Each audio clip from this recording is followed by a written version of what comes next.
கன்னிராசி அன்பர்களுக்கும் நேயர்களுக்கும் ஆனந்த வணக்கங்கள். இப்போ ஆடி மாத பலன்களை பற்றி கன்னிராசிக்கு எப்பேற்பட்ட பலன்களை தரப்போகுது. இந்த கன்னிராசிக்காரர்களுக்கு பார்த்திங்கன்னா கண்டச்சனியாக இருந்தாலும் பயப்பட வேண்டாம். என்ன காரணம் அப்படின்னா, உங்களுடைய ராசிக்கு 7ஆம் இடத்துல சனி பகவான் வருகிறார். குரு 10ஆம் இடத்தில், கூடவே சூரியனுடன் இணைவு. கேது மாற்றங்கள், கேது பார்த்தீங்கன்னா இந்த செவ்வாயுடன் கேது வேற. இந்த எப்போ ராசிக்கு 12ஆம் இடத்துல செவ்வாய் கேது சேர்க்கை மனதளவில் மிக பெரிய மாற்றங்களை கொடுக்கும். அதில் கவனம் தேவை. காதல் விஷயத்தில் ரொம்ப கவனமாக இருக்கணும். தேவையில்லாத விஷயங்களை தலையிடக்கூடாது. உங்கள் வேலையை மட்டும் நீங்கள் பாருங்கள். என்ன வேலை இறைவன் கொடுத்தாரோ அந்த வேலையை செய்யுங்க. தேவையில்லாத விஷயங்கள், கைவிட்டல், அரசு அதிகாரிகள் பார்த்தீங்கன்னா கைவிட்டல் இதெல்லாம் இருந்ததுன்னா காட்டியும் கொடுத்துடுவார். காட்டி கொடுத்தா பரவாயில்ல, ஊடக அளவில் பெரிய அளவில் தெரியவும் படுத்திடுவார். கண்டக சனி இப்போ நடந்துகிட்டு இருக்குது. போதாக்குறைக்கு 7ஆம் இடத்துல சனி பகவான் உங்களுடைய ராசியே பார்க்கிறார். அப்படின்னா எப்படி இருக்கணும் அப்படின்னம்னா, உங்களை சுற்றி ஒரு கேமரா வேலை செய்யுதுன்னு தெரிஞ்சுக்கணும். மறைமுகமாக கைவிட்டல் இருந்தால் 100% இந்த காலகட்டத்தில் மாட்டி விட்டுருவார். அப்படின்னா என்ன, உங்கள் வேலையை மட்டும் நீங்கள் செய்யுங்க. ஒரு சிறிய விஷயத்துக்கு ஆசைப்பட்டு பெரிய அளவில் மாட்டிக்க வேண்டாம். 12ஆம் இடத்துல செவ்வாய் கேதுவும் இருக்கும் பொழுது பார்த்திங்கன்னா, அதன் மூலமாக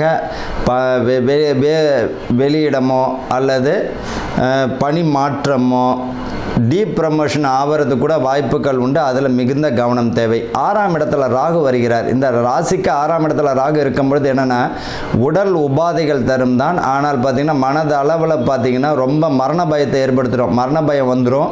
ஆனால் பயப்பட வேண்டிய அவசியம் இல்லை. நல்ல மருத்துவத்தில் நல்ல ஒரு பலனையும் தந்துடும். குரு 10ஆம் இடத்துல சூரியனுடன் இணைவு செய்கிறதால வண்டி வாகனங்கள், பழைய வண்டியை விற்றுட்டு புது வண்டி வாங்குவதற்கு வாய்ப்புகள் உண்டு. வேலையில் பார்த்திங்கன்னா வேலை மாற்றமும் பதவி பணி உயர்வு தருவதற்கு உண்டு. கவனமும் தேவை. நீங்கள் செய்கிற வேலையில் கரெக்டாக இருந்தீங்கன்னா உயர்வு, நீங்கள் செய்கிற வேலையில் பார்த்திங்கன்னா குறைபாடுகள் இருந்ததுன்னா குறைவு. இதுதான் ரகசியமே. புதன் 11ஆம் இடத்துல பார்த்திங்கன்னா லாபம் பார்த்திங்கன்னா ராசிநாதன் இருப்பது மிக சிறப்பு தான். ஒன்றும் பயப்பட வேண்டிய அவசியம் இல்லை. பதவி பணி உயர்வு சம்பள உயர்வு உண்டு. ஆனால் கவனம் உண்டு. 7ஆம் இடத்துல சனி பகவான் இருக்கும்போது உங்கள் ராசியை பார்வை செய்கிறார். அப்படின்னு நீங்கள் செய்கிற வேலையில் மிக கவனம் தேவை. தேவையில்லாத விஷயங்களை தலையிட வேண்டாம். ஈறு பேனாயிடும், பேனு பெருச்சாலி ஆகிடும், பெருச்சாலி பெருமாள் ஆகிடும். நீங்கள் செய்யக்கூடிய ஒரு சிறு தவறு வெளிச்சம் போட்டு காட்டிடுவார். கவனமாக இருக்கிறது மிக சிறப்பாக இருக்கும்.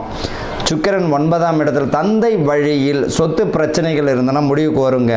பூர்வீக சொத்து இருந்தால் கைக்கு வருவதற்கும் தந்தை வழியில் அவராக கொடுப்பதற்கு மிக நல்ல ஒரு வாய்ப்புகள் தரும். இப்போ பார்த்தீங்கன்னா என்னால் உடம்பு முடியல, என் சொத்தை என் பிள்ளைக்கோ அல்லது மனைவிக்கோ எழுதி கொடுத்துறதுனாலும் வாய்ப்புகள் வரும். நல்லா நோட் பண்ணி பாருங்கள். இந்த கண்டக சனி தான். அதே போல் வம்ச விருத்தியை கொடுத்துரும். பொதுவாக ஒரு விஷயத்தை புரிஞ்சுக்கணும். இந்த 7.5 சனி, அஷ்டம சனி, அர்த்தாஷ்டம சனி, கண்டக சனியில் தான் ஒரு நல்ல காரியமே நடக்கும். எப்படின்னா, கல்யாணம் பண்ணி கடன்காரன் ஆகிடுவான், வீடு கட்டி கடன் வரும், குழந்தை பிறந்து அந்த குழந்தை 2.5 வருஷத்து ஏஞ்சி நிற்கிறதுக்குள்ளே கொஞ்சம் படாத பாடுதான் இருக்கும். ஆனால் சுபத்தை தான் கொடுப்பாரே தவிர பாதகத்தை கொடுக்க மாட்டார். யாருக்கு பாதகத்தை கொடுப்பாரு? தன்னுடைய பணியில் குறைபாடு உள்ளவர்களும் நேர்வழி தவறுபவர்களுக்கும் 100% பாதகத்தை கொடுப்பார். உங்களை சனி பகவான் கண்காணிச்சிக்கினே தான் இருக்கார். உங்களுக்கு நேர காலமாக ஆக போகணும்னு சொல்கிறதுக்கு இல்லை. நீங்கள் செய்யக்கூடிய வேலையில் கவனமாக இருந்தால் உயர்வை தந்துவிடும். பிள்ளைகள் வழியில் நல்ல ஒரு மாற்றம் உண்டு. 10ஆம் இடத்துல குரு பகவான் இருக்கும்போது மிகுந்த சிறந்த பலனை தந்திடும். அந்த டிஎன்பிஎஸ்சி எக்ஸாம்லாம் வருது நினைக்கிறவங்க, கவர்மெண்ட் வேலைக்கு நடக்கிறவங்க நல்ல ப்ரிப்பரேஷன் பண்ணுங்கள். நிச்சயமாக கிடைக்கிறதுக்கு வாய்ப்புகள் உண்டு.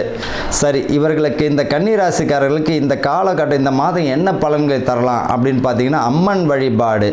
குறிப்பாக பார்த்தீங்கன்னா பெண் தெய்வமுடைய அம்மன் வழிபாடு, மாரியம்மனோ காளியம்மனோ, இந்த பௌர்ணமி அன்று மாரியம்மன் வழிபாடு செய்வது மிகுந்த சிறப்பை தந்துவிடும். இன்னொரு விஷயம், முருகனுக்கு பார்த்தீங்கன்னா செவ்வாய்க்கிழமையில் பார்த்தீங்கன்னா உங்கள் ராசிக்கு 12ஆம் இடத்துல செவ்வாய் கேதுவுடன் சேர்க்கை. அப்போ அம்மன் வழிபாடு, காளியினுடைய வழிபாடு செய்யலாம். முருகனுடைய வழிபாடு செவ்வாய்க்கிழமையில் முருகன் வழிபாடு செய்வது. உத்திரம் நட்சத்திரம் உடையவர்கள் உத்திரம் மாதத்தில் ஒரு நாள் வரும் உத்திரம்னு, முருகன் வழிபாடு பண்ணுவது நல்ல ஒரு பலனை தரும். மகம் நட்சத்திரம் அன்று அம்மன் மாரியம்மனை வழிபடுவதும், அதே போல் பார்த்தீங்கன்னா பூர நட்சத்திரக்காரர்கள் பார்த்தீங்கன்னா இந்த ஆண்டாள் வழிபடுவதும் அம்மனை வழிபடுவதும் மிகுந்த ஒரு அற்புதமான பலனை தந்துவிடும். ஆக மொத்தத்தில் பார்த்தீங்கன்னா இவர்களுக்கு இந்த வருஷம் இந்த கன்னி ராசிக்காரர்களுக்கு கவனமுடன் செயல்படக்கூடிய மாதமாக இருக்கும். உயர்வை தந்துவிடும். 70% நல்ல பலன்களும் 30% பார்த்திங்கன்னா கவனமுடன் செயல்பட்டாலே போதும். இவர்களை பொறுத்த வரைக்கும் வாழ்க வளமுடன்.